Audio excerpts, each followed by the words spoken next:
गांजा सेवन प्रकरणात दोघांविरुद्ध कारवाई.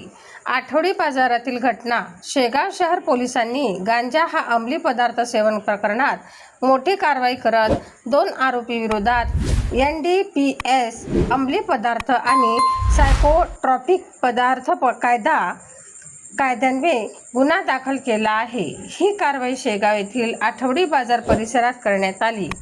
पोलिसांना गुप्त बातमीमार्फत माहिती मिळाली होती की काही इसम गांजा या अंमली पदार्थाचे सेवन करत आहे. त्यानुसार पोलिसांनी 24 मे रोजी सायंकाळी 7 ते पावणे 8 वाजता सुमारास आठवडी बाजारात MK कंपनी दुकानासमोर पंचासह घटनास्थळी छापा टाकला असता अवधूत शामराव वाघुरवाघ वय 42 वर्ष राहणार जवळा पळसखेड तालुका शेगाव, शेख अब्बास शेख जिलानी वय 35 वर्ष राहणार खळवाडी परिसर शेगाव हे दोघे गांजा पिताना आढळून आले. कारवाई दरम्यान आरोपीकडून चिलममधील गांजाची राख, चिलममधील छोटा खडा तसेच चिलमच्या मागे असलेल्या पांढऱ्या रंगाचा छोटा कपडा असा मुद्देमाल जप्त करण्यात आला. तसेच आरोपी विरुद्ध कलम 8 ल 27 29 NDPS प्रमाणे गुन्हा दाखल करण्यात आला आहे.